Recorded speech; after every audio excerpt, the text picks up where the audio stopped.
Fachoy, good morning mga ka-mindset. We have another very good vlog for today because our vlog for today is about top properties dito sa Cebu City. We're actually located here sa Bacolod area. We're very happy and very glad that we are actually invited to vlog in this very nice event. It's actually a Chinese New Year special, guys. So by 2022, January 31, pretty sure that you would like to know more about this. Back to my channel. So ano po hinihintay nyo? Tara ulit! So ito po guys yung entrance dito sa Taft Properties sa Mabolo area. This is a 360 degrees view and ito po yung loob and entrance. So ganito siya kaganda guys. And activity area where we're having the event. Okay, so ladies and gentlemen, I am thrilled to introduce an internationally recognized feng shui expert who trained with various masters from Malaysia, Singapore, Thailand, Hong Kong, and China.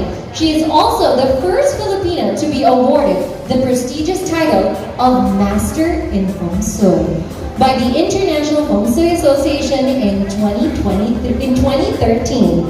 And by the way, she's also the woman who pretty much predicted I'd win Miss Earth. Hello, Miss Maritessa. Ladies and gentlemen, let's give a big round of applause to international feng shui expert Miss Maritess Allen. Of course, you know, I am here in London right now. I am very pleased. I'm very honored to be with all of you today. I adore you guys because, you know, despite of what happened, you know, in Cebu, you know, mga Cebuano, ano bang ibig sabihin na parang matatapang tayo at malalakas, just like the tigers. So I just would like to say as well, of course, to the management and team of Mr. Jack Gaisano, and for all the Gaisano families, and of course the team, the management, Bridget, JC. I cannot, you know, remember all your names, Jenny, you know, and everyone. Maayong hapon, and then I just would like to say something about what to expect for the year of the Water Tiger. I actually have prepared a short presentation later, which you will be entertained about the different prospects for each animal signs. But I also would like to share that, you know, the tiger is actually a very, very strong one. It's very aggressive. We can perhaps see some aggression or tension. That is why maybe perhaps our attitude has to be tamed a little bit. Now, I would like to mention that the 2022 Destiny Pillars are all young animals, meaning napaka-strong ng chart ng taon. And then this could bring, in fact, a bit of an issue to those who are born in the year of the monkey. You know, I'm a monkey, so you know, monkey and tiger are a clash. So I know you're going to be seeing me with a bit of long hair in the video, but a couple of hours ago I already had to chop off my hair. That's one of the things that you can do to subdue the malas. You have to do something, you know, different, so that the year of the tiger will not chase you that much. Now, we will begin the Chinese New Year on February 1, 2022 until January 21, 2023. Now, the water tiger, mga kaibigan, it has a lot of plenty of wood and water and some earth and fire, but a total absence of... Okay, Miss Americas, we already have here some few Zoomers who would like to ask you a question. Let's start off with Leia Regis. Hi, Leia. Yung tinatawag na Horizons 101. I mean, if you look at that, it's very, very iconic building. And in fact, it's the tallest building, and I think I bet it's the prettiest building in the Queen City of the South, Cebu. Now, if you are looking at properties, my friends, what is nice with this structure is that it has a very, very nice vibe. Like for example, at the ground floor, you can have the water element feature. Alam mo ba sa 2022, the water element feature is the wealth of 2022 colors, black, blue, and gray. And then at the same time, it's also surrounded by, you know, a touch of nature, something green. It's actually very cool to our eyes. And if you are a resident with this particular, you know, surroundings, talagang nakakatulong po yan sa ating mga mental and our physical feeling po mga kaibigan. And then this Horizons 101, napakakompleto po ng kanilang mga amenities. So, ibig sabihin, lahat po ng mga residents dyan, they can even invite their family, their friends, and even the whole family can again be together. But yet, they can also have their own privacy when they have to do their other, mga laro or mga ini-entertain ng mga tao. If you guys have any more questions for her, or if you want to know more about the Water Tiger for the year of 2022, or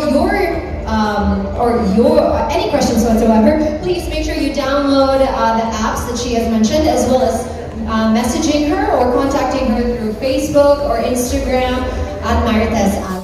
Stronger and a greater year for Taft Properties. May the year of the Water Tiger 2022 bring more sales and more happy faces to satisfied clients. Happy Chinese New Year!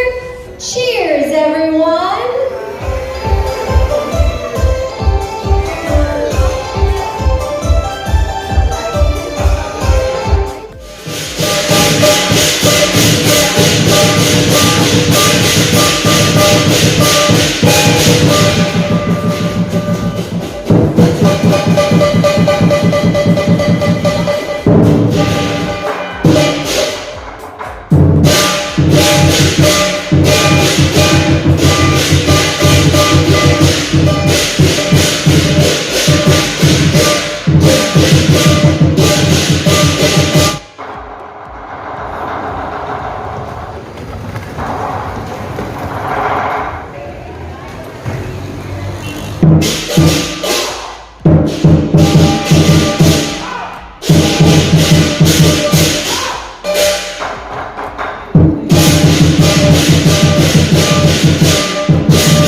Celebration here at Taft Properties.